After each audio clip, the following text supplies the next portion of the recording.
Madam Speaker, let me first thank members of the House for the thoughtful and valuable views that everyone has made over the course of the last 2 days. Members have spoken about each of the major thrusts in the budget, both by providing a perspective of how we should go about things, underlining the values that should underpin our efforts, and making many specific suggestions on how we should implement our schemes, how we should learn as we go along and improve as we implement our schemes. So it's been a very useful debate. Many of the specific issues, as usual, will be taken up during the Committee of Supply by the respective ministers. I will focus on 3 main issues today. First, quite briefly, I'll respond to some of the perspectives provided during the debate on economic restructuring, and in particular how we've got to help uplift our SMEs so that the future, when we talk about the next frontier of our economy, is not just a future of technology and skills, but the future that contains a vibrant SME sector as part of our society. And secondly, I'll talk about our approach towards building a fair and inclusive society. And thirdly, very importantly, I'll talk about our ability to sustain what we are doing. How do we sustain a fair and inclusive system well beyond the current generation of Singaporeans? Let me start with restructuring. The issues that came up in the debate are not new.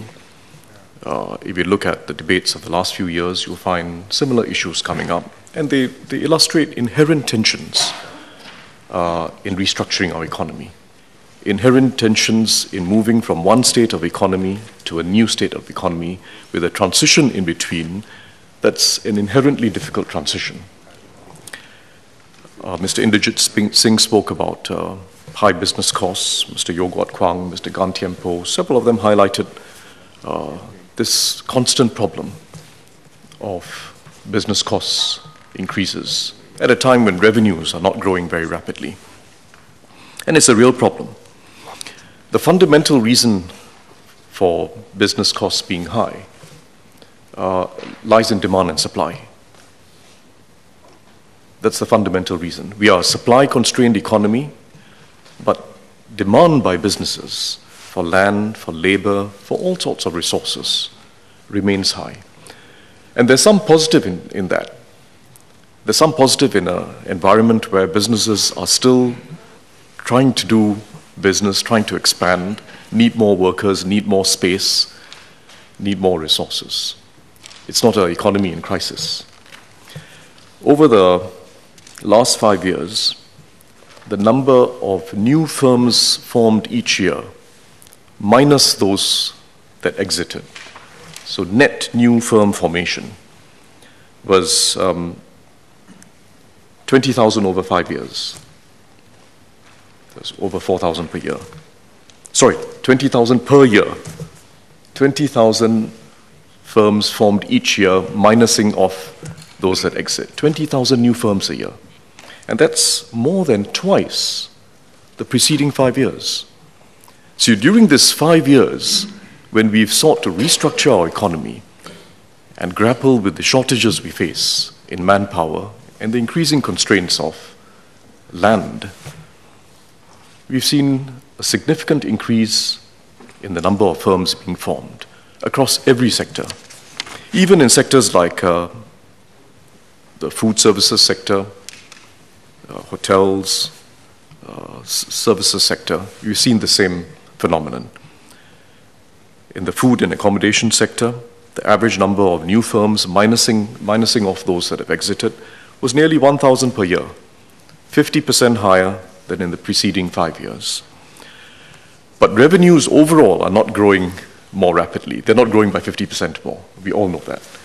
So it's a question of revenue growth not being unusually buoyant, but demand for resources growing. And in that situation of demand and supply, business costs go up. That's the fundamental reason. We therefore have 2 basic approaches that we can take when we are attempting to move from one state of economy to the next state.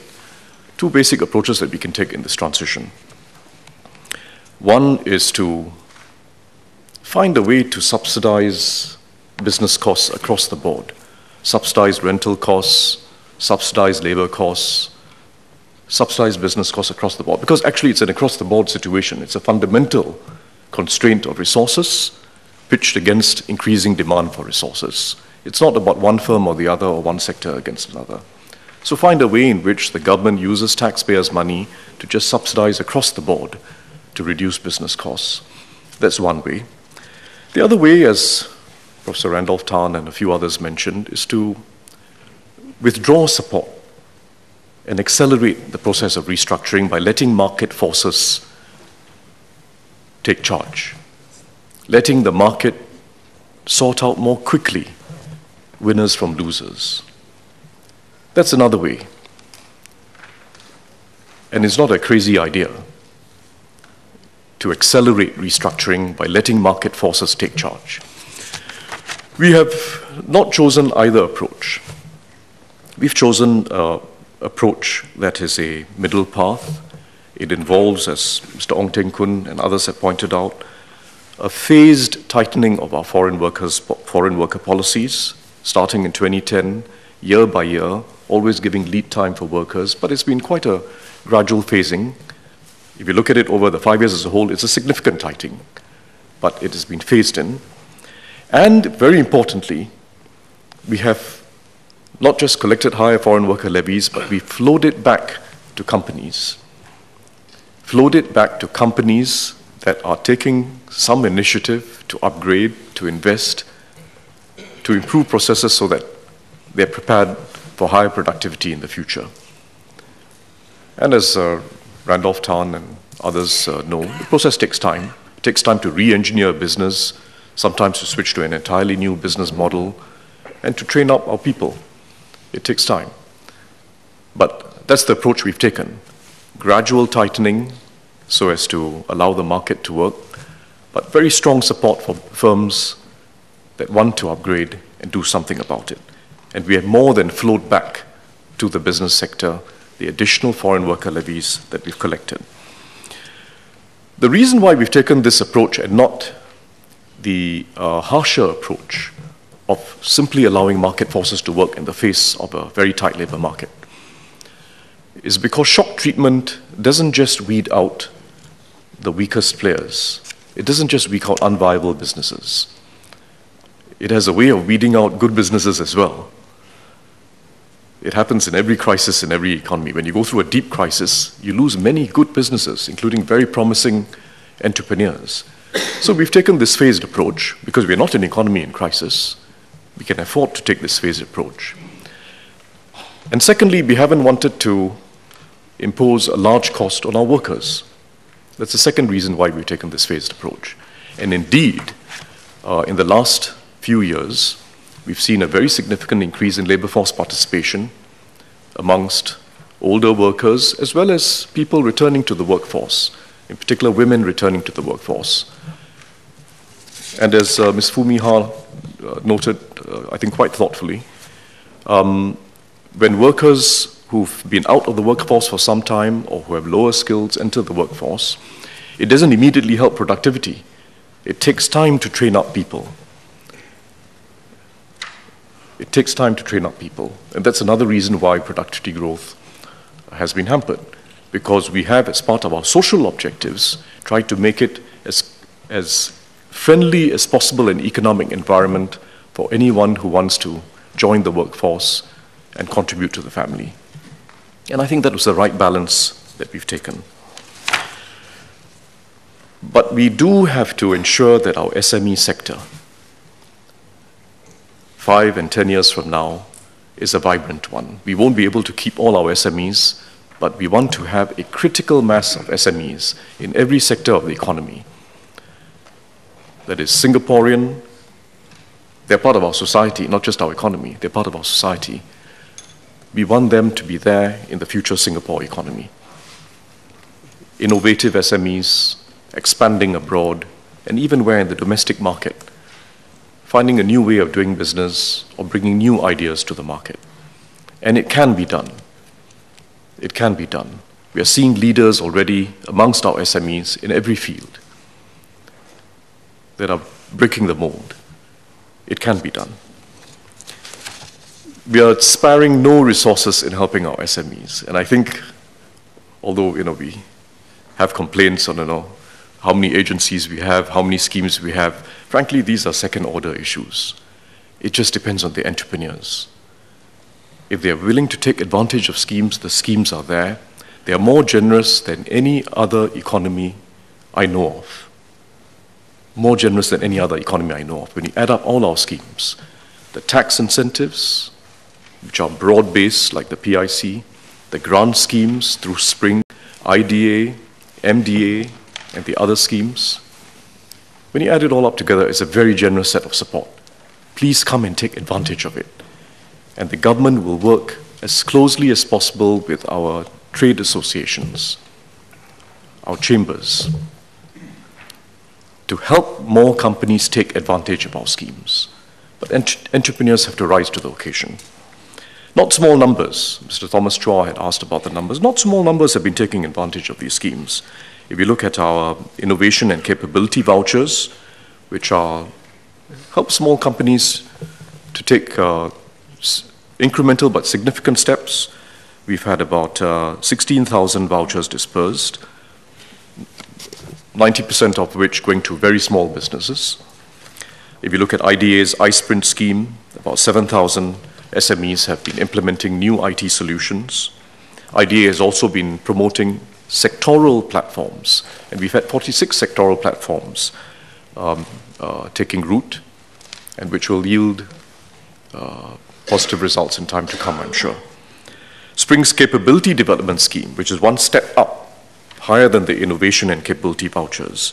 We've had 2,000 projects supported in the past 3 years. And again, it'll take time for it to move the needle at a broader level. But 2,000, and as I announced in the budget, we're now introducing a lower tier of support that will be granted much more easily so that we multiply the 2,000 figure. So we are making some shifts in our approach towards focusing on innovation and breakthroughs whilst retaining a base level of support for all companies to get onto the basic level of productivity initiatives. But we are shifting emphasis, and I'm glad that everyone who spoke supported that shift. But very importantly, we've got to help our SMEs take advantage of Skills Future. And this is an opportunity for our trade and industry associations, our TACs, to strengthen themselves and work with their members. And the government will work very closely with our TACs in this.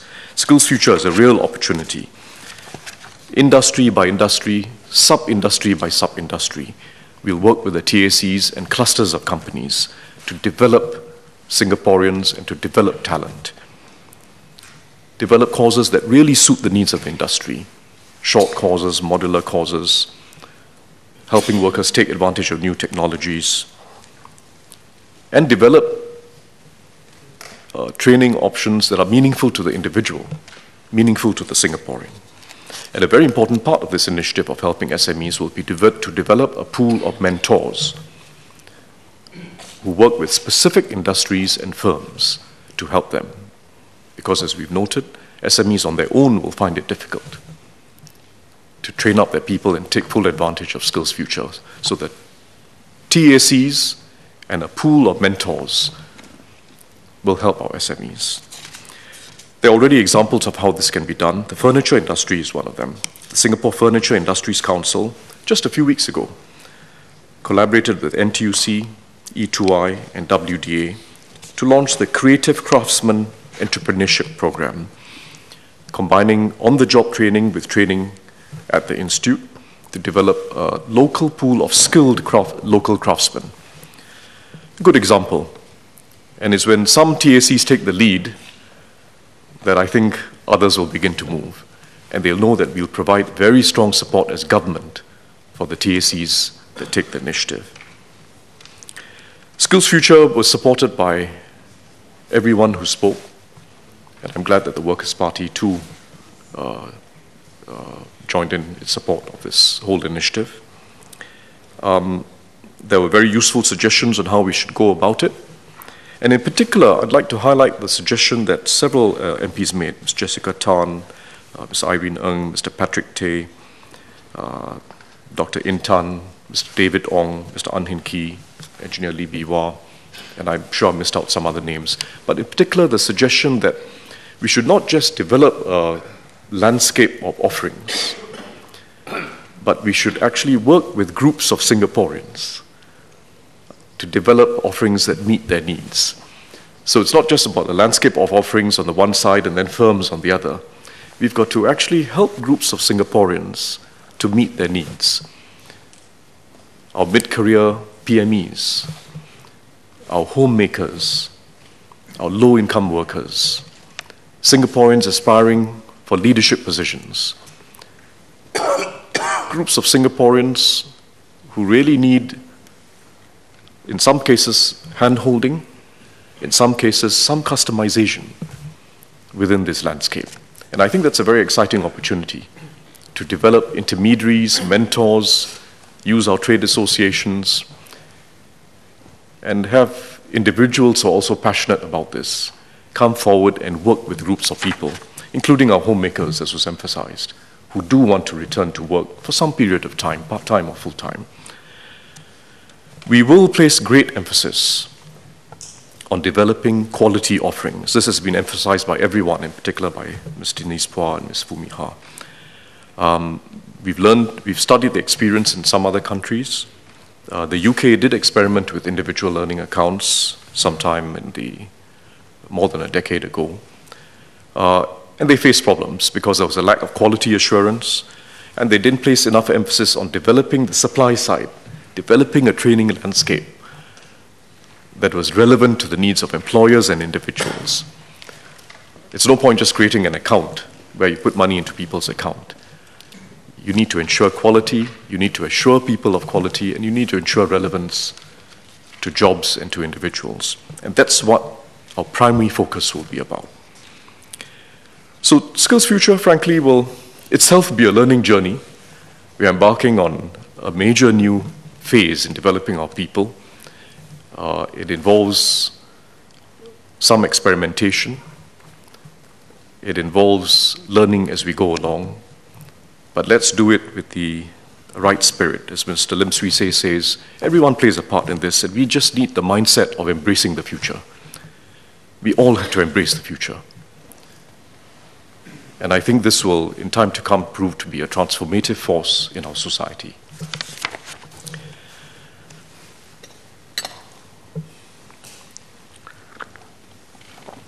So let me now move on to the second major theme, which is that of building a fair and inclusive society. We've embarked on major moves to build a more inclusive society and mitigate inequalities. It's not a recent shift. It's not a sudden shift. We started in a major way in 2007, and since then, step by step, year by year, we've made enhancements in education, in housing, in healthcare, and in retirement. A deliberate tilt to support our lower and middle income groups, step by step. And if you look at each of our budgets, if you look at the philosophies articulated in our National Day rally speeches by the Prime Minister, this is a shift that we've been working at progressively, year by year, over the last 7 to 8 years. What it boils down to is that we are providing more active support for Singaporeans at each stage of life. When you're young, when you're in your working years, as you raise your family, and when we all retire and get older. And very importantly, we are building a social compact that is not only about stronger collective responsibility, but which seeks to encourage personal and family responsibility. And I'll come back to this later, but that's at the heart of it. We're building a social compact that's not just about stronger collective responsibility, but seeks to encourage personal and family responsibility. Let me describe the major steps we are taking and how they add up to this new social compact. First, we are intervening earlier in life, investing more in our young so as to preserve and encourage social mobility, because that has to be part of our Singapore identity, social mobility. It's a challenge all over the world. In fact, social mobility is the defining challenge in every advanced country today. The slowdown and the low levels of social mobility, almost irrespective of which country you look at, including the Scandinavians. We are fortunate that Singapore has so far done relatively well. It is actually still a more fluid society than most. And I'm going to show you a slide. It's a slide that requires a bit of explanation, so I'll go through it a little slowly, but it's extremely important. Now, first, don't look at the slide yet. What this slide shows is if we look at people who start off with low-income family backgrounds, parents are low income.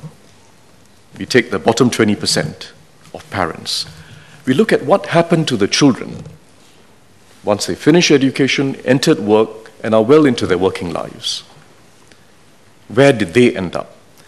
If everything was equal, in other words, if we all had equal abilities and if backgrounds and everything associated with our backgrounds played no role in what happens in life, then the chance of you ending up in the bottom 20, the next 20, the middle 20, or the top 20 will be equal.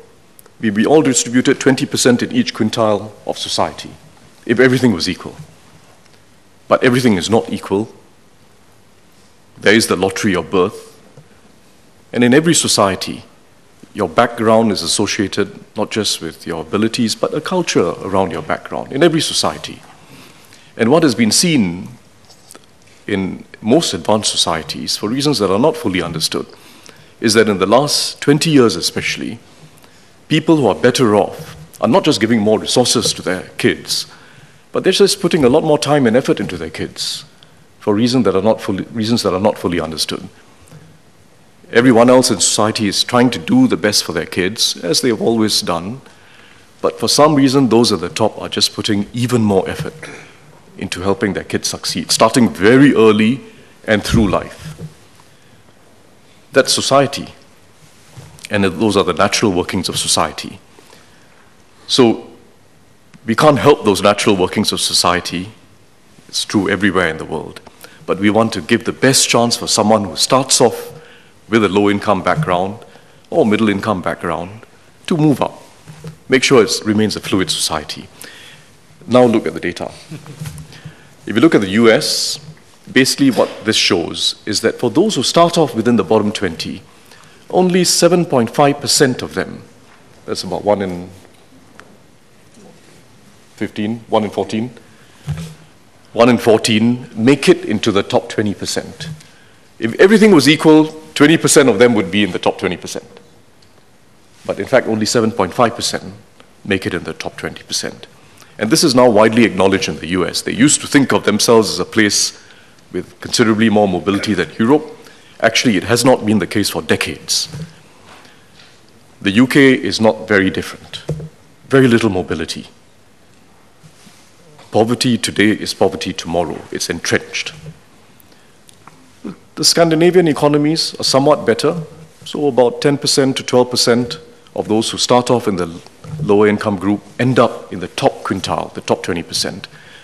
And Canada is doing much better than the United States, side by side, but they've got a different system, less entrenched social barriers, and they're doing somewhat better. Singapore, for those who start off in the bottom 20%, 14% end up in the top 20%. And this is a relatively young group that I'm showing, those in their mid-20s to early 30s. If I were to show you the older generation, we know the story. It's even more fluid, even more fluid. But even for this younger group, mid-20s to early 30s, 14% end up in the top 20%. So very fluid society. But we know it will get more difficult. With each decade, it gets more difficult as society gets more settled. And the problems faced in the advanced societies we will not evade the problems faced in the advanced societies. The natural workings of society exist. So we have to work harder at it. And that means especially, as Mr. Lim Wee Kiat just emphasized, it means starting earlier, finding every way to help every kid who has a weak start to gain confidence and to get a strong start. We're investing very heavily in preschool education for this reason, and we're doing a lot in our primary school years. Preschool education is well known, but primary school years, let me remind members that when you add up what we are doing, for students who have a weak start in primary school, we are now spending 2.5 times more in real terms compared to just 5 years ago. 2.5 times more in real terms compared to 5 years ago. That's teachers, it's allied educators, it's programs to help them develop stronger numeracy and literacy skills, starting in primary 1 and 2 and working their way up. Very significant initiative. So we have to intervene earlier, intervene more strongly, but find the best and most creative ways to help people gain confidence and overcome early deficits. We're also doing more for our special students, special needs students. Our spending on students in our SPED schools has increased, again over the last 5 years, by 50%. It was already much higher than for a student in a normal school, in a regular school. And we've increased it further by 50% in real terms, strengthening the SPED curriculum, helping to train up the teachers. MOE is funding professional development of the teachers in our SPED schools. That too is important. So, intervening earlier and trying to intervene better. Secondly, we've enhanced affordability across the system, from preschool all the way up to the tertiary level. We know about the kindergarten and childcare subsidies. For low-income family, you pay as little as $3 a month for childcare and $1 a month for kindergarten. But across the system, we've also enhanced subsidies for the middle-income group. I spoke about this in the budget, and especially in tertiary education, a significant shift that we began a few years ago was to enhance bursaries and other forms of support for the middle-income group in tertiary education. Thirdly, it's about the pathways.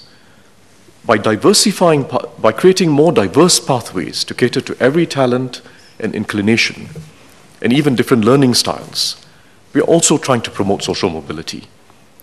Because people have different strengths, different interests, and by providing more diverse pathways, we maximize our chances of social mobility.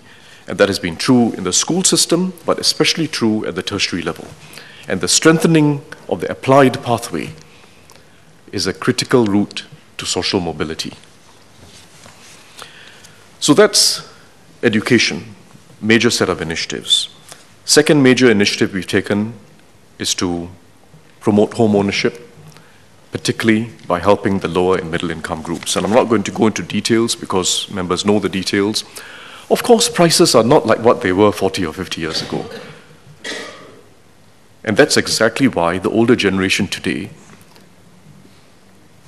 is sitting on substantial assets, housing assets, substantial housing equity in their homes, because prices are not like what they were even 30 years ago. But what's critical is to help young couples today, once they're ready to set up a family, help young couples to own a home. And on that, we've spared no efforts. First, in trying to tame the cycle, which we are achieving by boosting supply of HDB flats through our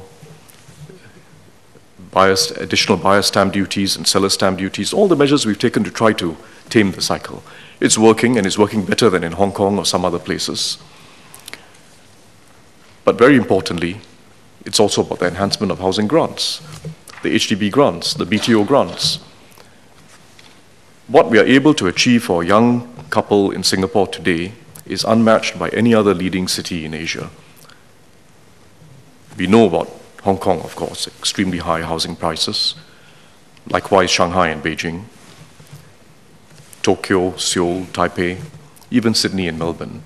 If you look at the income of a young couple, the average young couple, compared to the price of a home that they want to move into, we're not doing badly in Singapore at all. Homes are more within reach of our young than they are in any other leading Asian city. That's home ownership. Thirdly, what we're doing in working age. And I'm sorry I'm spelling this out in a little bit of detail, but it's worth reminding ourselves as to how our social programs add up and how we've been making deliberate moves over the last 7 to 8 years. What we're doing in working age. Skills Future is a major investment, and I've spoken about it. And at its heart, it's not an economic program. At its heart, it's about helping every individual push their potential through life. Not just what you do in school, but keep pushing, discovering and pushing your potential. Everyone has a strength, although we may not figure it out during our school years. Everyone has a strength, and it's never too late in life to identify your strengths, identify your interests, and push your potential. It's never too late to learn. Skills Future is itself a major force for social mobility. It's not just an economic strategy.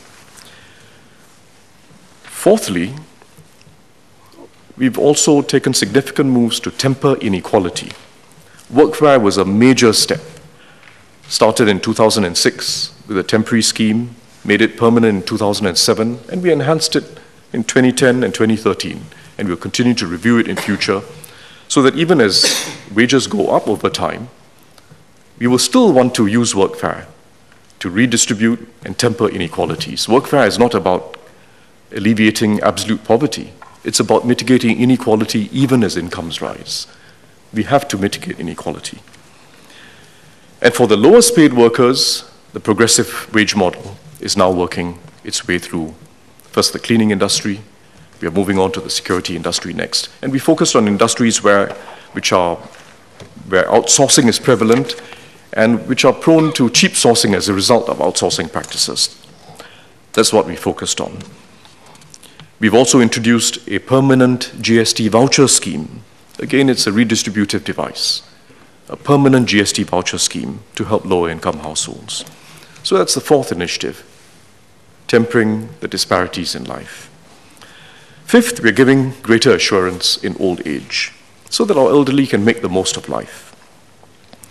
First, at work, we introduced a special employment credit, quite a unique scheme by international standards, to help our older workers keep their jobs or find new jobs and stay employed, continue to contribute and take pride in contributing, which is what Singaporeans want to do.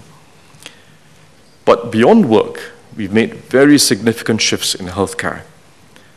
First, by enhancing subsidies, not just for the low-income group, but the middle-income group.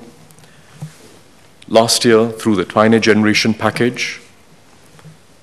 This year, through MediShield Life, which will be heavily subsidized again for the lower and middle-income group, and by the significant expansion of capacity, which you're familiar with, all around the island, primary care, acute care, step-down care, very significant expansion of capacity.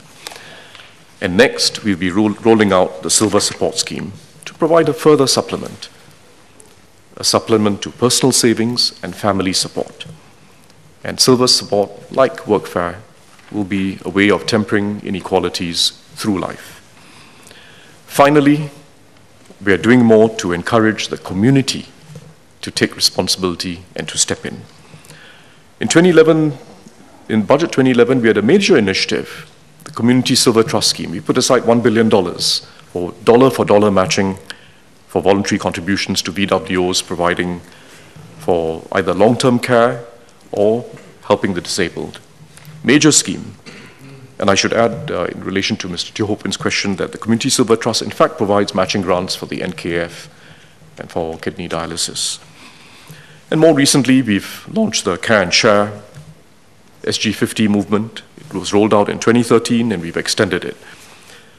Again, dollar-for-dollar matching for grants raised by, for a whole range, for a very broad spectrum of social service sector VWOs. We've enhanced our tax incentives for donations, which is well known, and Mr. Siak and Ping spoke about this. We introduced the 250% tax deduction in 2009, and it's had good results, which is why we've extended it for another 3 years, quite apart from this year having a 300% deduction. Mr. Seah, in fact, asked about the revenue implications of this tax deduction. This tax deduction, the 250% tax deduction, has meant a tax loss to the government of about $120 million per year, $120 million per year from 2010 to 2014. But it led to a gain for the charitable sector of about $870 million a year. So the government lost $120 million, but it led to a gain for the charity sector of about $870 million per year. So if you take it all together, this has been a set of major moves at every stage of life, strengthening our policies, providing greater assurance and opportunities in education, at work, in healthcare, in retirement. And let me show how it all adds up in our system. When you take all the taxes that people pay and all the benefits that they receive through our different schemes, how does it add up? It's basically a progressive system, and one that's been made more progressive, where the higher income households contribute the bulk of the taxes and the lower income households receive the bulk of the benefits. But it's also one where the middle income receives more benefits than it used to. And let me just show that very briefly with a slide. So if you take the top 20% of households, they pay 55% of all taxes. When you add up income tax, property tax, GST, car taxes, maid levies, everything, they pay 55% of all taxes, and they receive 12% of the benefits.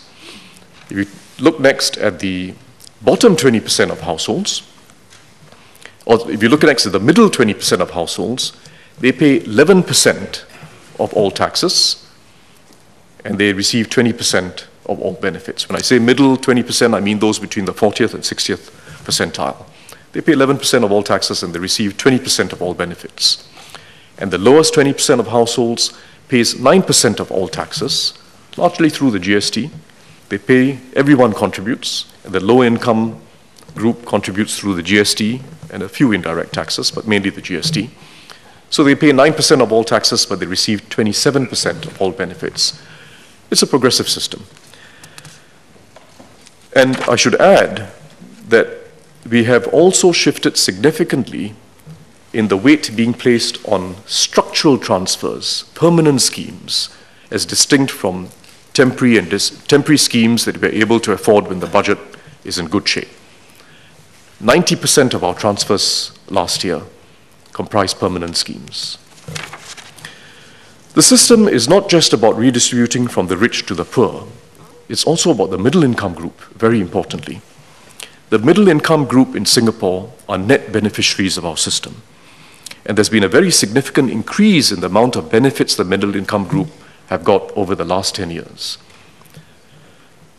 For every dollar of tax paid by the middle income group, they now get $1.70 back. In fact, a bit more than $1.70 back. So for every dollar of tax paid, when you add up all their taxes, income tax, what those who happen to own a car would pay,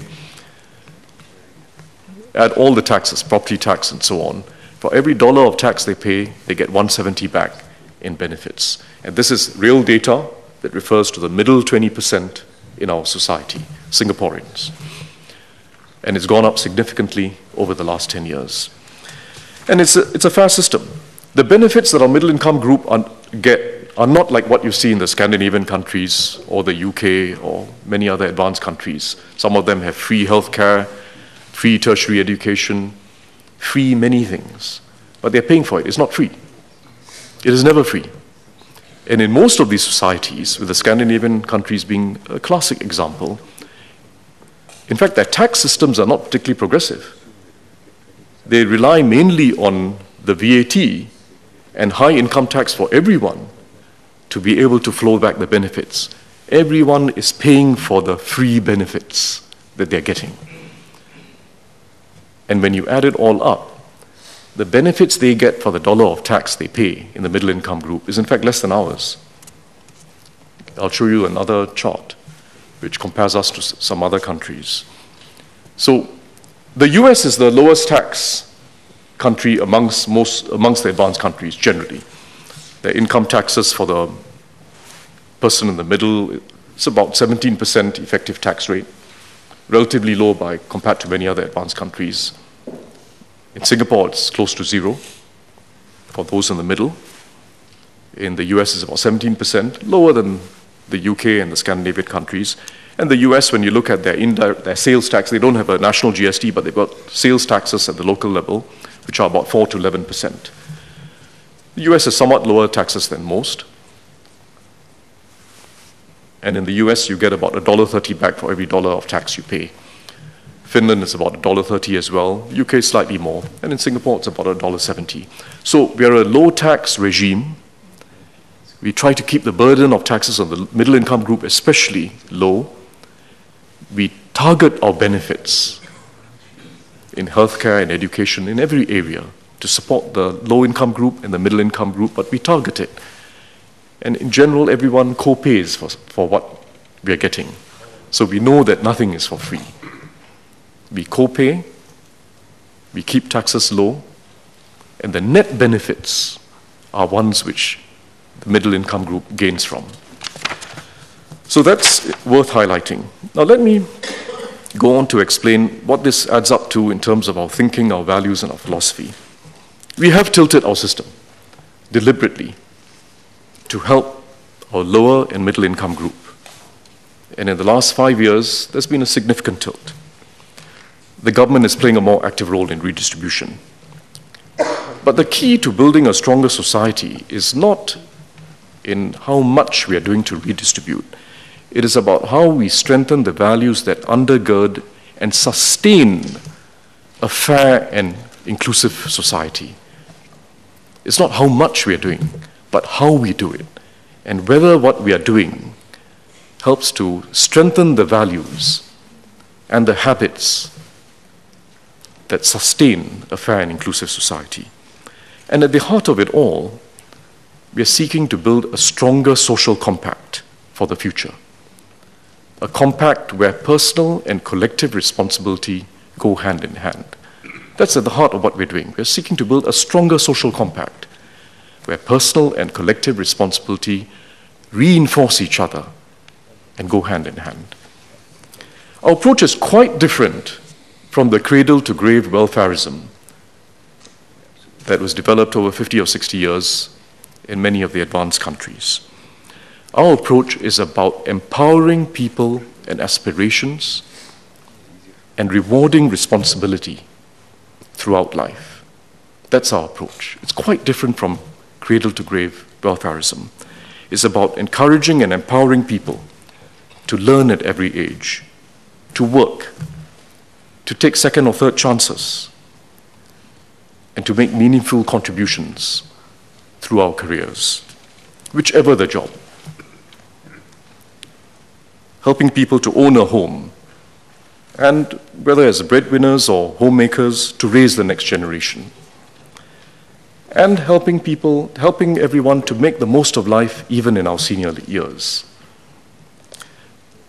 It's also about developing a broader culture of responsibility in our society. That's not just about everyone doing their part, rich or poor, but it's also about being able to count on each other. And those two things go together. We are able to count on each other now and in the future only if everyone plays their part, if everyone plays their responsible role. Our whole approach, therefore, has been to avoid a zero-sum game between personal and collective responsibility. Avoid a zero-sum game and get a compact where personal and collective responsibility, in fact, reinforce each other. And we've had a thoughtful debate on this issue. As Ms. Cha Yong said, if we lean too much to the left, we will not have much left. As Mr. Karthikeyan said, if we lean too much to the right too, then we're not doing the right thing. And there's truth in both views. There's truth in both views. Mr. Xi Jinping noted the polarization of views in the United States, the polarization between red and blue views. A very serious problem. because they're looking at problems through red lens or blue lens. And we have to avoid looking at problems through the lenses of the left or the right alone, because there are truths on both the left and the right. And these are the truths that we've learned from 50 years of experience in social policies all over the world, particularly in more mature societies. We cannot solve problems if we leave it entirely to the market or the natural workings of society. It will lead to widening income gaps that reflect not just people's different abilities and efforts, but also the advantages and disadvantages of the backgrounds they start with.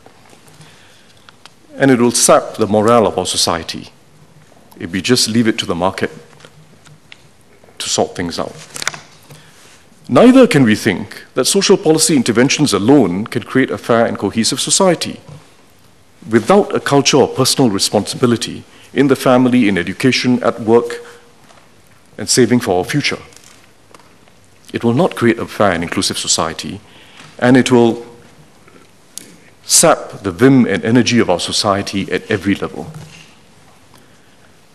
So I think we need some humility. Actually, in every society, we need some humility as to what works in social policy. Take truths from both the left and the right, but we must have some humility. Because one of the lessons we've learned from the policy interventions in the more mature societies is that lasting improvements in society are not easy to achieve. And it's certainly not just a matter of putting in more government resources. Our real task is to find ways to help people, not just by providing them with more resources, but helping them to rebuild family lives, making sure we've got empathetic teachers, mentors, community volunteers, and helping them to build circles of friends and peers around them, people with a positive and aspiring outlook on life. So we've made our system more progressive as part of our efforts to build a fair and inclusive society, but we've got to never forget that it rests on this compact of personal and collective responsibility. As Ms. Jessica Tan put it, we must preserve our Singapore ethic of work, effort, and responsibility, and collective responsibility for the community. I think that sums it up.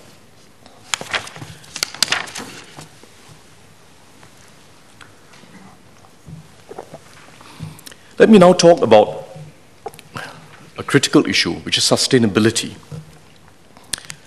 Fairness is not just about what we do today, how we distribute taxes and benefits, who takes what share.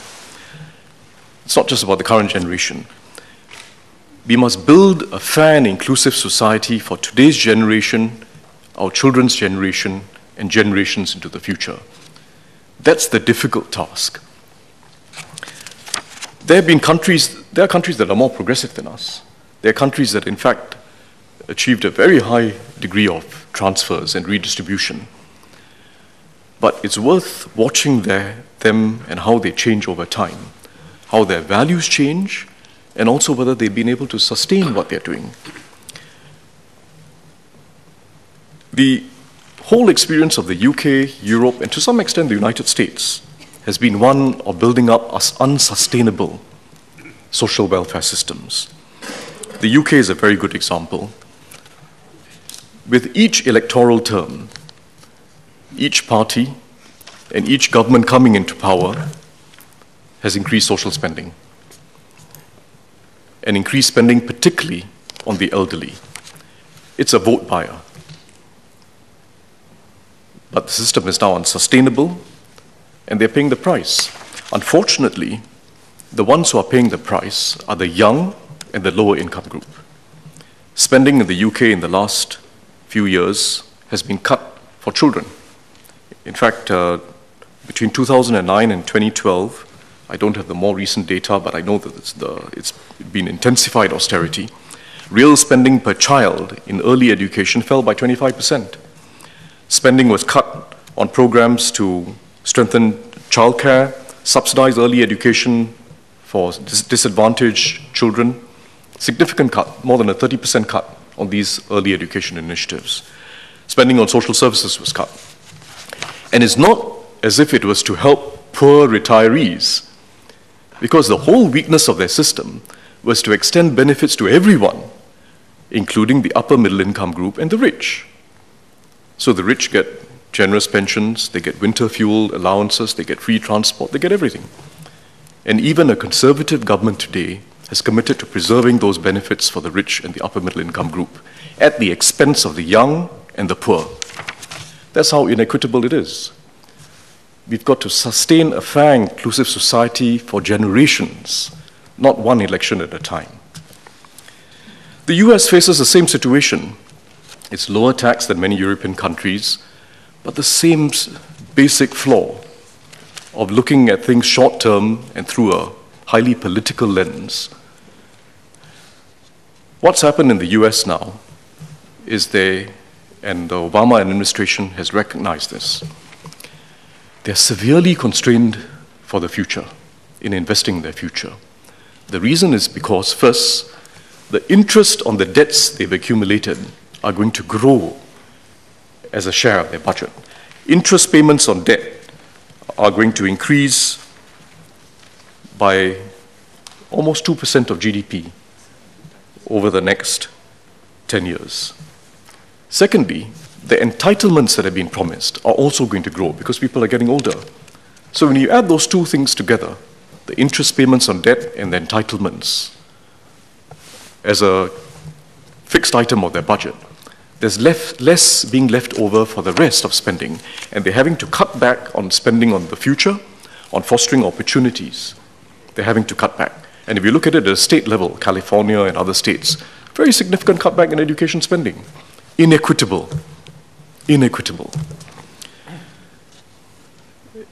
This is true for most of the advanced countries, and an OECD report, in fact, stated quite forthrightly, governments will have to make tough choices about how fair it is to ask current workers to pay taxes to support pension payments of a level that they themselves won't enjoy. Because current workers have to make higher contributions for pension payments that they are not going to enjoy, but which current pensioners will enjoy, including pensioners who are not poor. So we have to avoid these basic political flaws. They're political flaws. We have to avoid them. And I'm glad members have raised caution and have asked the right questions, which we have to keep asking as we move along. And we have to make sure that, as Mr. Liang Eng-hwa says, that we never cross the red line of failing to balance our budget within each term of government. And Mr. Hri Kumar also spoke on this matter. Ensure sustainability, ensure we never run down our reserves. This is why, in fact, we have written rules into our constitution. We've gone further than most other countries by writing the rules into the constitution to prevent a government from running a deficit within its term of government, a cumulative deficit. Except in crisis, you have to go to the president and to get his permission to draw on reserves. We've written it into the constitution so that it's enshrined as part of our political culture, no matter who's in government. Mr. Hri Kumar and Mr. Arthur Fong also voiced concerns about the budget deficits that we are running in recent years. So let me just clarify that the government budget has been in a healthy position. For this year, as I've explained, the deficit is almost entirely due to funds being set aside for future investments. It's not a deficit of spending over revenues. It's a deficit because we are setting aside funds that we've earned in this term of government for the future. And until this year, during this term of government, we have not recorded a deficit in any year before setting aside funds for the future. For example, the small deficit we ran last year would have been actually a significant surplus had we not set aside money for the Pioneer Generation package. So, essentially what we've been doing is prudent budgeting. We've had a temporary surplus in revenues, particularly because of the revenue boost from the property cycle, and rather than spend those revenues in the current term, which is what some other governments do when they've got a bonanza in revenues, spend it, we have set it aside. And that should remain the way we go about fiscal planning in the future. When you have a temporary boost of revenues and you know the cyclical reasons why your revenues exceed your spending, set it aside for the future. Don't spend it immediately, or don't spend all of it immediately. That way we avoid feast and famine in our spending. Let me now go on to two major issues that arose in the debate that relate to sustainability. The first has to do with the net investment returns framework and the use of reserves, and the second is the CPF system as well as silver support. Several MPs raised questions about sustainability of our system of drawing income from reserves and making sure that we're not disadvantaging future generations. The net investment returns framework, in fact, underlines our commitment to preserve the value of our reserves and to allow it to grow with the economy over the long term. It allows for government to tap part of the investment returns for current spending, and it strikes a fair balance between present needs and the interests of future generations. We had put a lot of thought into it when we passed the constitutional amendment in 2008, when we moved the constitutional amendment in 2008. It's about striking a fair balance between present needs and the interests of future generations. It ensures that we spend from our reserves in a disciplined and sustainable way. First, by spending at most 50% of expected long-term returns, which means that at least 50% are kept in reserves. Second, by spending based on real returns, not nominal returns, so that we preserve the international purchasing power of our reserves.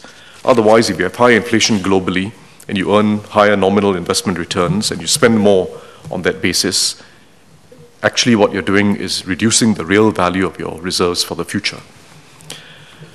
And we've also provided stability in the NIR by spending based on expected long-term returns, not actual returns.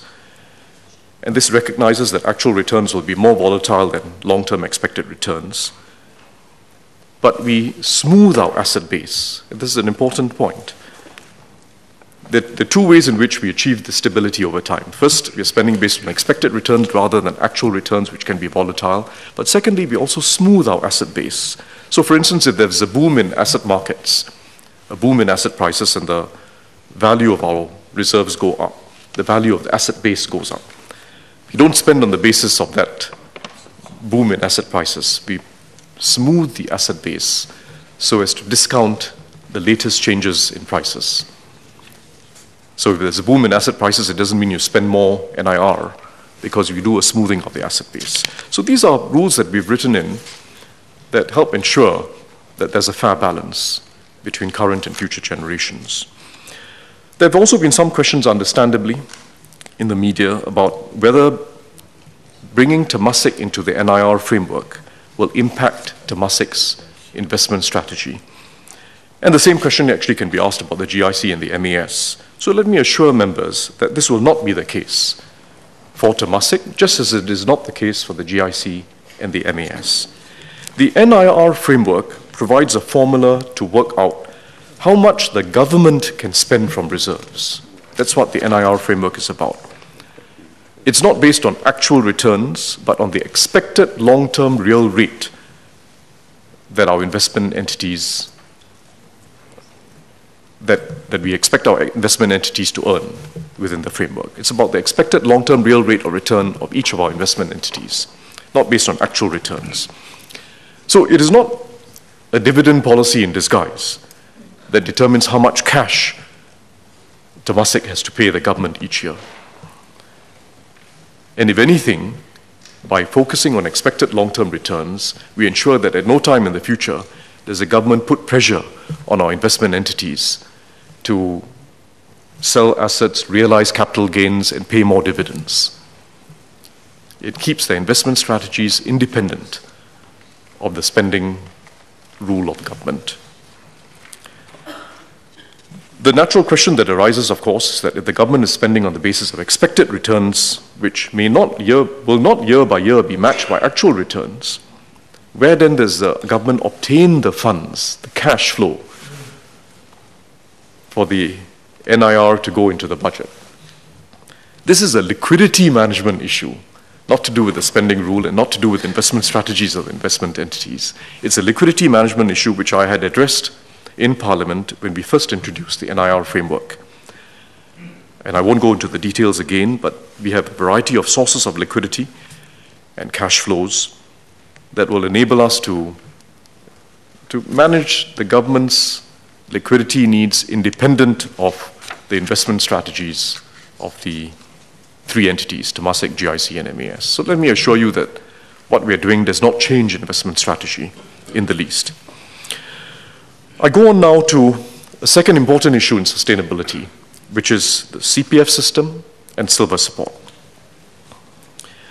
Let me first explain, and this is quite important, how the CPF system is different from the main systems that we see abroad, the commonly known systems abroad.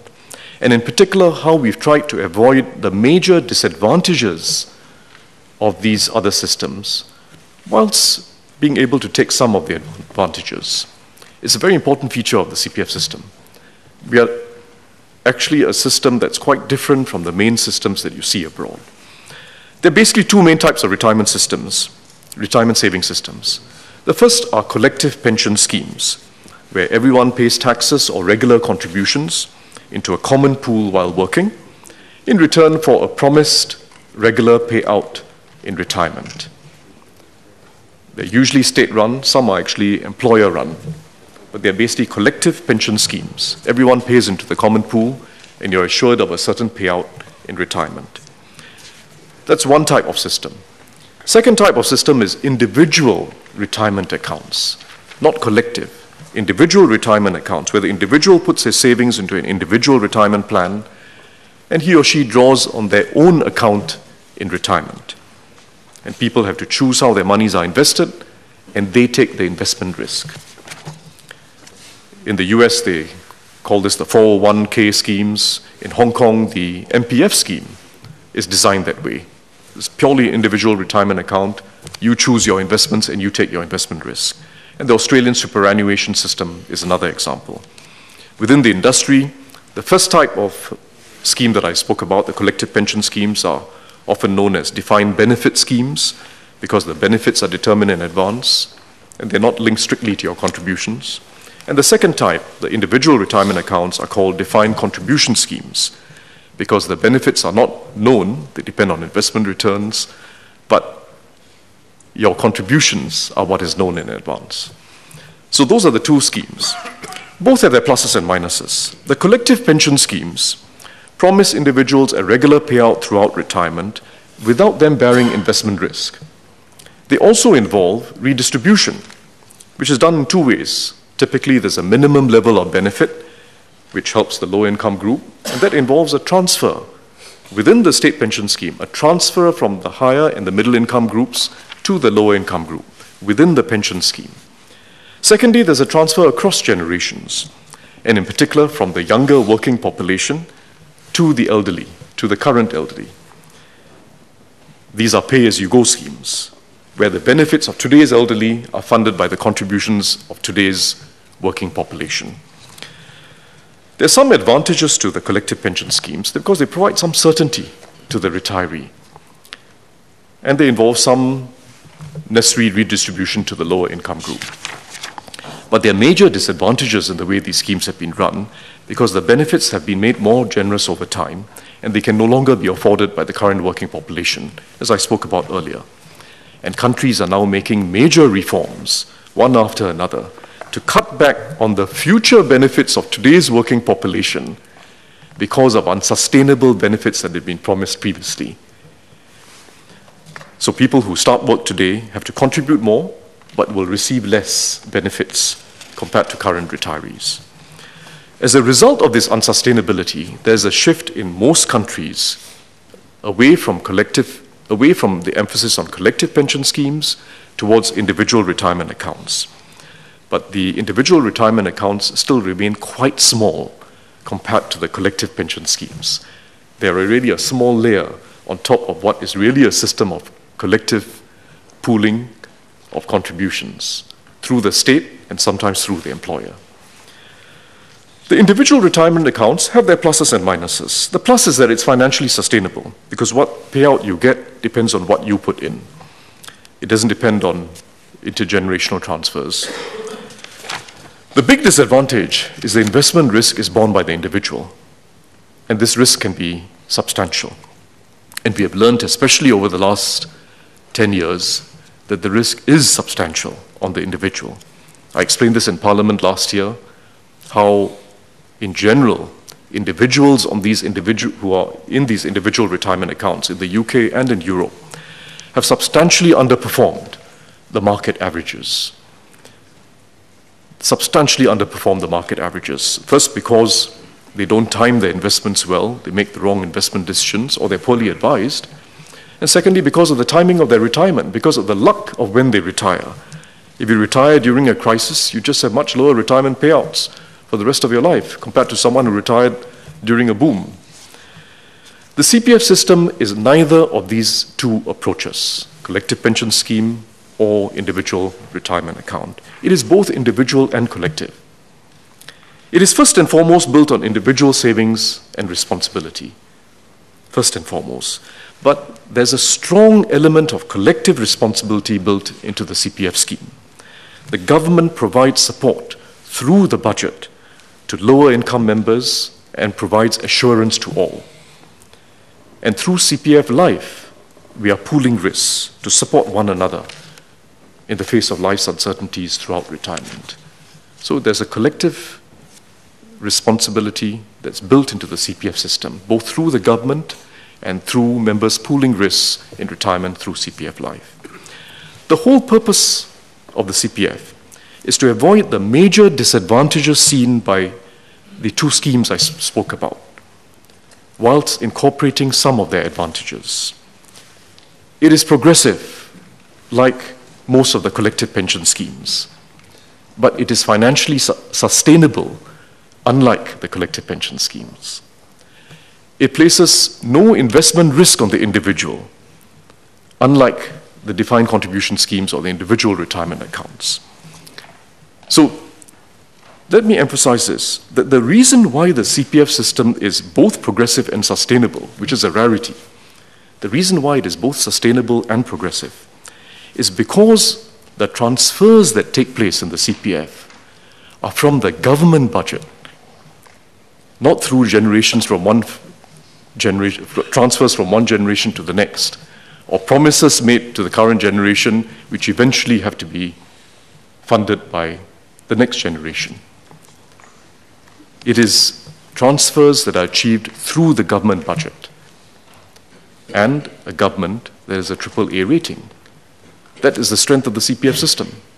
It is sustainable, it is progressive, but it achieves its progressivity through transfers from a AAA rated government. And that's why it's important that we retain the whole system of fiscal discipline, prudence, and planning for the future that keeps the CPF system both progressive and sustainable. And in how do we inject this support?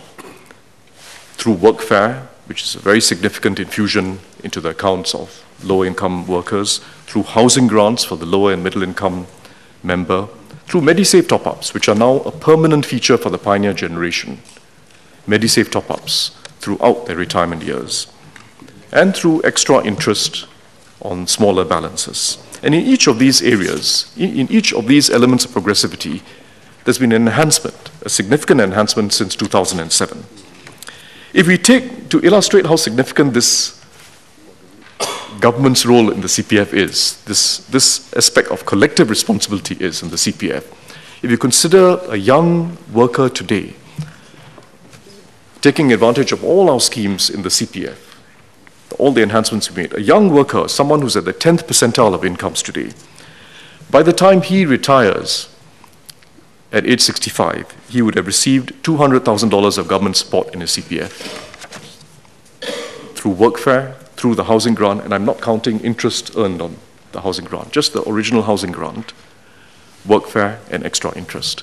$200,000 over the course of his working career till 65. Not a small sum. So when Mr. Gerald Graham described the CPF system as a defined contribution scheme, that's the way it's referred to sometimes theoretically. But it is in fact not just an individual savings scheme. It is a scheme that comprises the individual's savings and significant injections of government support. It is individual and collective. We have further enhanced the system by providing additional flexibility as recommended by the CPF Advisory Panel, while keeping its basic strengths. Keep it fair, keep it sustainable. The CPF Advisory Panel has recommended allowing for the flexibility of a 20% lump sum withdrawal of retirement savings at the payout eligibility age. Quite an important recommendation. We have to think very hard about this because we know there is a trade-off in retirement payouts. You take out 20%, you get lower payouts for the rest of your life. But we decided that this was the right approach to provide a degree of flexibility. And on top of this, in the budget, we are enhancing interest for lower balance members, starting from age 55 to help them to accumulate their balances in their retirement years. It's not a perfect system. It avoids the big disadvantages of the major schemes that we see in the rest of the world, but it has some significant advantages. It's fair, it's sustainable, and it takes risk away from individuals who cannot bear that risk. Not a perfect system, but it's working quite well and is internationally recognized by the experts as one of the better systems around. The Workers' Party members have proposed further flexibility. In addition to the 20% withdrawal at age 65, the option of a 20% withdrawal at age 65, they've suggested an option of earlier payouts starting from the age of 60. Looked at in isolation, any proposal for flexibility appears reasonable. When you look at each proposal in isolation, it appears reasonable to provide more choice and flexibility. However, there's a real risk in offering this flexibility that we have to be honest about. It's not a crazy idea, but it is an unwise one because there's a real risk when we offer this flexibility. It has been tried in other countries. And in fact, everywhere it has been tried, the result has been that those who take up this option of early payouts end up less prepared for retirement. Less prepared because they stop work earlier, or less prepared because they will have lower payouts through the rest of their life. And the upshot of it, or the real outcome, is the rest of society eventually has to take on larger responsibility to support them, as Ms. Cha Yong Yong emphasized or reminded us of. The countries that have tried introducing this option of early payout are now reversing course. It has been tried. Denmark was an example. In fact, they introduced it very early on. In 1979, they introduced such a scheme. They called it a voluntary early retirement scheme. In fact, the real aim at the time, because they were having a bit of an unemployment crisis, the real aim was to persuade older workers to get out of the workforce and make way for younger workers. Then the pressures of an aging population began to take hold, put great pressure on the pension system's financial sustainability, and the weaknesses of allowing for that early payout became known over time.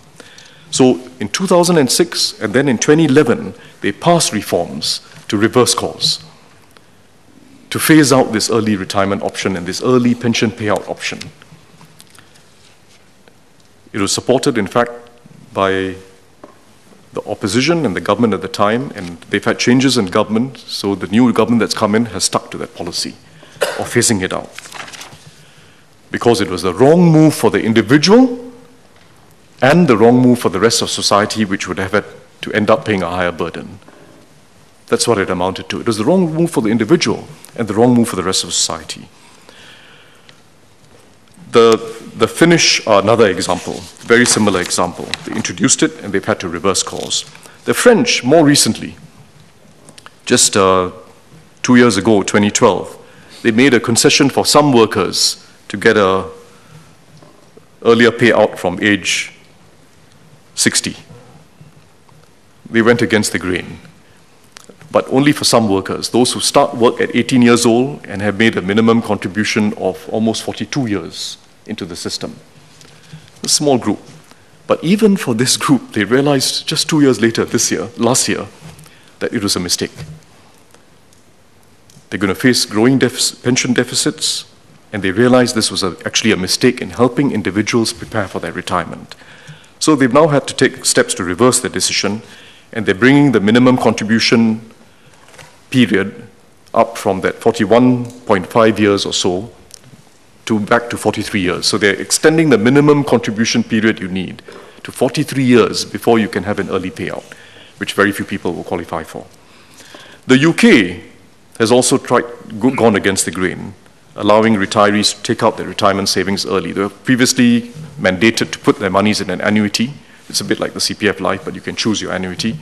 Now they allowed the retirees to take it out, partly because the annuities in the market were offering very poor returns, far poorer than what we offer on the CPF.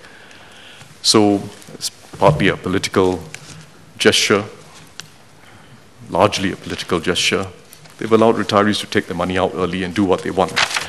And it has been viewed very negatively by the experts. The OECD has warned that this is detrimental to both retirement income adequacy and incentives to work, and has urged the UK to make a move back to the annuity system. The reasons are the same all over the world. It's good to offer choice, but part of the human predicament all over the world is that we will all place greater priority on what happens today and the benefits you can get today, rather than what you get well into the future. And we all underestimate how long we will live. It's true all over the world. It's true in Japan, it's true in Europe, it's true in the UK. People place more priority on what they get today than well into the future, and they underestimate how long they'll live. That's the human predicament. These countries face the same challenges of rising life expectancies that we do, except that in our case it's even longer life expectancy than most. And their whole priority has been to encourage people to work for as long as possible, to save more wherever possible, and to defer drawing down on their pensions so that they have enough savings to last through their retirement years. That's the way in which the mature societies are moving, encouraging people to work more, to save more, and to defer payouts where possible. And indeed, in countries like the Netherlands and some of the Nordic countries, they've gone a step further than the norm. The norm is to link the pension age to the retirement age. In those societies, they've gone a step further. They're now linking it automatically to life expectancy. So as life expectancy goes up, the pension age and retirement age will automatically go up. They've agreed on a formula, and it is now automatic. They've gone further. We are not planning on that move ourselves, but these international trends illustrate the challenges that all maturing societies face. We should recognize these challenges honestly and not take positions for their populist appeal when we know fully that putting such proposals into practice will merely set us back in tackling the larger challenge of ensuring adequate retirements throughout the retirement years. But we do have to find every way of helping Singaporeans in their 50s and early 60s to get by and support their families, especially if their children are not yet in their working years. We do have to help them. Fortunately, the majority own their homes and have fully paid up their loans by the time they're 65. In Singapore, 90% of our elderly households own their homes. And in fact, even amongst our lower income elderly households, the vast majority own their homes. Very different from other societies. In Germany and Denmark, it's barely 20% of those in the bottom quartile who own their homes. In our case, it's the vast majority, over 80%. In Hong Kong, less than 50% of those in the bottom 20% of incomes own their homes. So we're in quite a unique situation, and that's a real strength of our system. Typically, someone in a 3-room flat would have $300,000 in housing equity today. We've provided options and will continue to make sure that the options are available to them, friendly to them, to help them to unlock part of the equity in their homes if they wish to. If they wish to. And Mr. Ismail Hussain had asked for more to be done in this regard, and Mr. Vikram Nair had suggested what in effect amounts to a reverse mortgage scheme, which we have studied carefully and the Minister for National Development will address at the Committee of Supply. And it's not just about them being able to unlock equity in their homes, it's about saving on rental costs, which is a major burden in retirement in most advanced societies. So that's a starting advantage, a major advantage, home ownership. But we want to provide maximum support for individuals to continue working while they can, at a different pace if they wish. We have facilitated employment of older workers through re-employment legislation, and we are providing substantial support through workfare and the special employment credit. And it's not often recognized how powerful that support is.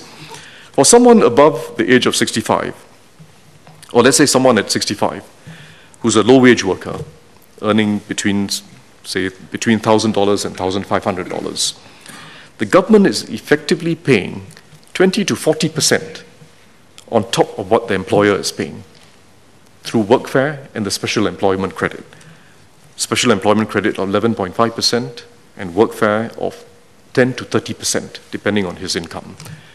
If it's a worker earning $1,000, basically it's a 40% top-up that the government is giving through workfare and the special employment credit. Very significant incentive to help them. And that's why our re-employment rates are high and are increasing. For those who are unable to work due to medical conditions, we have to be sympathetic. And we already allow them to apply for earlier withdrawal of their CPF. That's important. Thirdly, we must remain as supportive as possible through our schemes on the ground, through our SSOs, so that individuals and families in financial difficulty get help. So that's our approach. Help people gain the rewards from home ownership, help them stay in the workforce by providing additional support, making sure that all of us give them the dignity they deserve when they remain at work, help people who are unable to work for medical reasons. For them, there's a special scheme in the CPF, but very important, help people on the ground through our social network and the various other government transfer schemes. But let me go on now to the silver support scheme, which again is not something we're introducing just for now, but must be sustainable into the future. There's been very good support from members for the silver support scheme, and some have asked questions about how it's going to be funded, how sustainable it will be, and so on. Silver support and workfare are the fourth pillar of our social security system. They're aimed at supplementing incomes so as to mitigate inequalities. And I have to emphasize again that it's not about tackling absolute poverty, it's about mitigating inequality. So even as wages go up in future, we will still have workfare, and we will still seek to redistribute incomes to the bottom 20 to 30%, even as wages go up. We have to temper inequalities. And silver support, likewise, will remain a permanent scheme, even as living standards go up in retirement. It's not about tackling absolute poverty or helping those who are the neediest. For that, we have public assistance. And we have, besides public assistance, our social network on the ground, our SSOs. Silver support is a redistributive scheme. So it's not that 30% of our elderly have no other source of support. This is an attempt to temper the inequalities through life.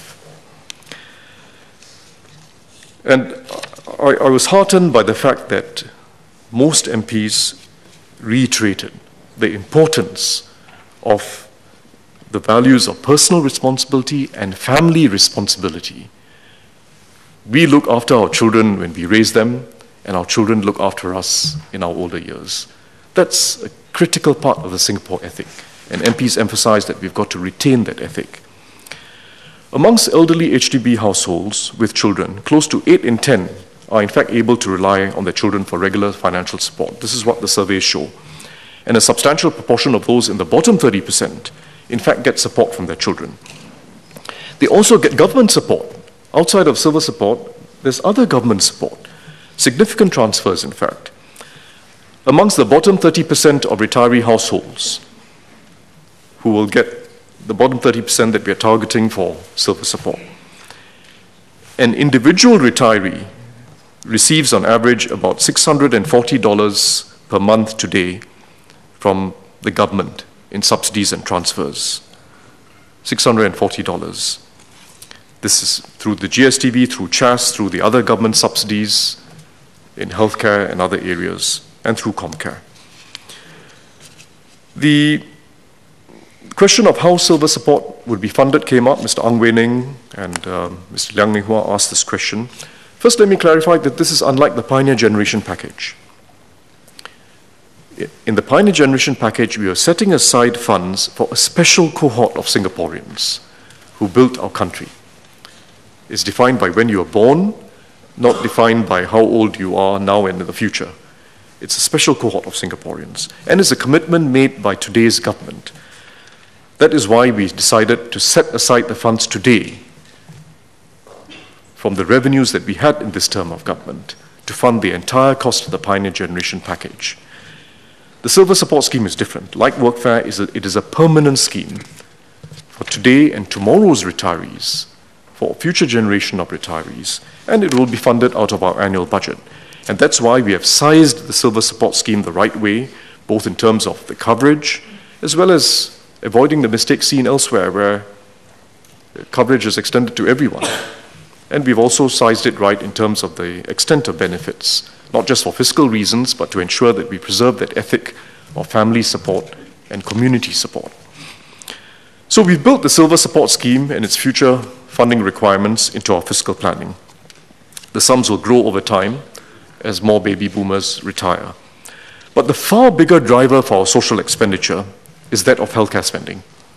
That is the big driver of future expenditures. Besides transport expenditures, which I spoke about, particularly over the next 10 years, the driver over the next 10 years and beyond is healthcare expenditure. And that is inevitable because our society is getting older. But we have a real strength in our system. We are starting from a strong position because when our society was young and growing, we practiced fiscal discipline. We kept our expenditures trim. Our social expenditures were basically education, housing, and healthcare. We kept social expenditures trim and built up fiscal savings in our first few decades, whilst other countries did the opposite.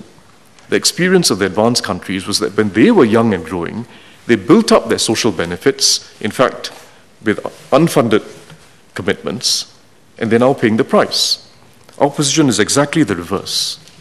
In our young and growing years, we built up our reserves, which now give a lasting benefit for today's generation and future generations.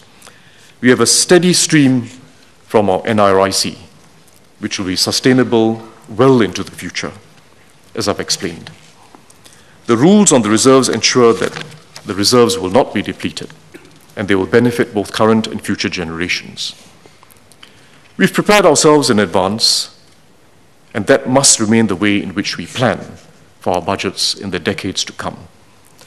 With the change in the NIR to incorporate Temasek and the NRR framework, and the other tax changes I've introduced, in particular the increase in the personal income tax rate, we will be in a good position for at least the rest of this decade. Madam Speaker, let me now conclude. This budget concludes the major initiatives we are taking in recent years to empower Singaporeans at each stage of their lives. And I thank the Workers' Party for its support for all the major thrusts of the budget. And I trust you'll have the courage to take the same position and extend the same support during the elections. These are good programs, they're important programs for our future. We should be honest about it, join together, and stick to the courage of the conviction that this is the right path for Singapore. Mr. Zaki Mohamad spoke about the commitments we make in our national pledge and how the budget reinforces these commitments, not just this year's budget, but what we've been doing in recent years, to build a democratic society based on justice and equality, so as to achieve happiness, prosperity, and progress for our nation. These values and aspirations are what we started with, but achieving them is continuous work in a changing environment and with a changing society. They are the values we started with, but achieving them is continuous work. And we've got to live up to these values with each new generation. The context in which we now strive to build our future is entirely different from what it was 50 years ago. Our competition is no longer regional, but global, as Mr. Liu Tia-Kiang himself acknowledged. It's no longer regional competition. If you read the first budget speech, who was it who mentioned Mr. Lim Kim San's speech? Mr. Liang Eng Hoa mentioned it.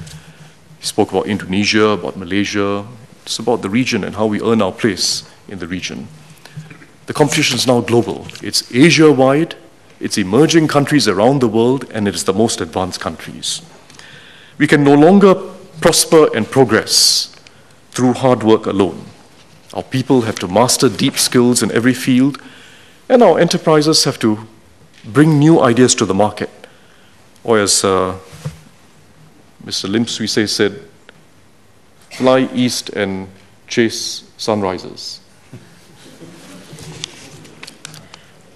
Our society is also becoming more diverse in its aspirations and its needs. Important change. It's a more diverse society. And with greater need to temper disparities in life as our economy matures and as our people get older.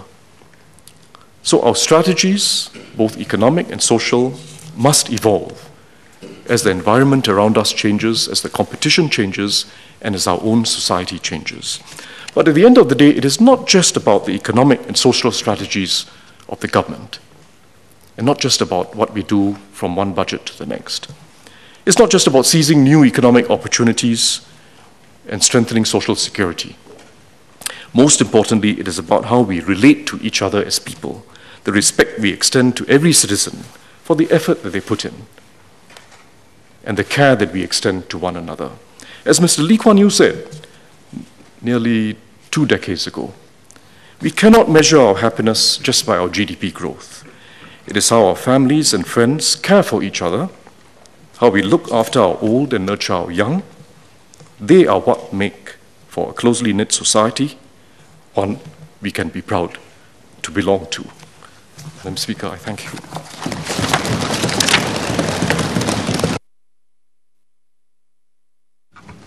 Mr. Gerald Giam, you have a clarification? Yeah. Madam, I want to thank the DPM for taking the time to explain why he disagreed with our proposal for an early payout eligibility age. I just wanted to clarify a few points just to make sure that the whole House is clear on what our proposal was. Firstly, we also did not propose that proposal in isolation. That means we weren't just saying that just lower the payout eligibility age. Firstly, just to clarify, that this is not the same as asking for an entire lump sum withdrawal at age 60. So it's really just stretching out the period in which the payouts from CPF, the payouts from CPF are given to members. So it's instead of starting from age 65 until their death, it's from age 60 until their death. Secondly, this is an option. It's not saying that everybody has to start at age 60. Thirdly, I did propose also that there should be more personalized public education on the CPF scheme, especially with this, if our proposal is taken up, the members must be, it must be explained to the members that there will be consequences for an early withdrawal. We did say that there will be a 6 to 7% decrease in the payout. So really the terms of the early withdrawal, the early payment, will really only be attractive to those who really need the money at that point of time. Like I explained in my speech, it could be because they are out of work and they cannot find work, or they're not able to work for whatever reason. So our main point is that life is unpredictable, and we cannot presume to know the financial situation of every person at age 60. So there might be some members who really have a need to, and we should give them that flexibility. Madam Speaker, I thank Mr. Gerald Giam for that clarification. And let me say once again, and I didn't mean this rhetorically, it's not a crazy idea, but it would be unwise to move in this direction because we do have to learn from the experience of other countries that have introduced it. There's something in human nature that none of us fully understand. But we will always place more emphasis on what we can get early, and we'll take advantage of an option to get something early, even if it's at the expense of what we need later on. And that's been the experience in Denmark, in Finland, and in several other countries that have had to reverse course. So it's not a crazy idea. It's just that we have to be honest about the risks and find ways to help people address their needs. Because I agree there is a need. Life is unpredictable, as you say. And if you're medically unable to work, we'll make sure that you're able to draw on your CPF. But find every way in which we can help people stay at work and save for longer. Because the monumental challenge that we face in every maturing society, every aging society, is helping retirement savings stretch throughout life. It's a huge challenge. And we are doing it through the CPF system as well as through the government budget, with the advantage of a AAA government that gives assurance that this will be continued. But that's the big challenge. So it's not, you have not proposed a crazy idea at all. But Ms. Chia Yong said, what was the term? She has great unease about it. I think basically we have to take lessons from the rest of the world. And we only learn what happens many years after we introduce schemes. In Denmark, it took 30 years before they reverse course, and with great political difficulty, but they're doing it with both sides of both opposition and government agreeing that they have to do it. So, when it comes to flexibility and choice, make haste slowly.